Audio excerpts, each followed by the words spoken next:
Film की शुरुआत होती है अमेलिया से, जो एक अकेली माँ है जो अपने छोटे बेटे सैम के साथ जीवन बिताने के लिए संघर्ष कर रही है। और सैम के पिता ऑस्कर, जिनकी मृत्यु सैम के जन्म के दिन एक दुर्घटना के कारण हो गई थी। सैम का जन्म सचमुच अमेलिया के लिए एक बहुत बड़ा आघात था और इस दर्दनाक पल का अमेलिया और सैम के साथ उसके रिश्ते पर बहुत गहरा असर पड़ रहा था। और सैम का बचपन भी अच्छा नहीं गुजरता। 6 साल के बच्चे के व्यवहार में बहुत ही खतरनाक दौर आते हैं।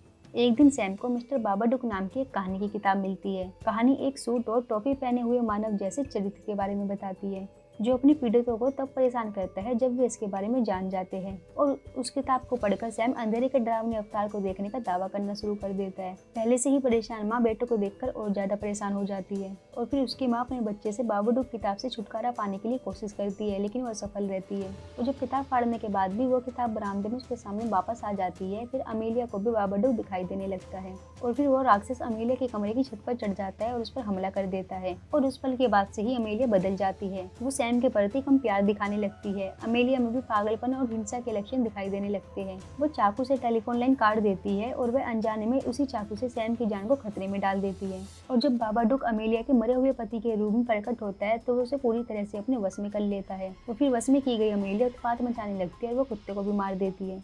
और फिर उसके बाद वो सैम को भी मारने की कोशिश करती है। हालांकि सैम उसे तहखाने में बेहोश करने में कामयाब हो जाता है और वह कुछ समय के लिए अमेलिया को रोक देता है। और फिर जब वो जागती है तो वो सैम का गला घोटने की कोशिश करती है और फिर सैम उसके चेहरे को प्यार से सहलाता है और वह अपने रास्ते पर रुक जाती है। और फिर वो बहुत ही खतरनाक तरीके से उल्टी करती है और उसके मुंह से काला कलर का पदार्थ निकलता है और उससे यह पता लगता है कि बाबाडुक उसके शरीर को छोड़ रहा है। सैम उसे बताता है कि बाबाडुक से छुटकारा पाना इतना आसान नहीं है और फिर वो ये बात समझ जाती है और अपनी आखिरी सांस तक उस राक्षस से लड़ती है और बाबाडुक को तहखाने में बंद करने में कामयाब हो जाती है। और फिर लास्ट में अमेलिया और सैम को अपने जीवन में बाबाडुक से छुटकारा मिल जाता है। जैसे ही अमेलिया सैम की जन्मदिन की तैयारी के लिए खुद को तैयार करती है तो वह तहखाने में बंद हुए बाबाडुक को खाना खिलाती है और फिर बाबाडुक उस पर हमला करने की कोशिश करता है, लेकिन अमेलिया केचुए के कटोरे से उसे वश में करने में कामयाब हो जाती है। और फिर ऐसे ही अमेलिया और सैम को बाबाडुक से छुटकारा मिल जाता है। तो ऐसी ही एक्सप्लेन मूवी के लिए चैनल को सब्सक्राइब कर दीजिए।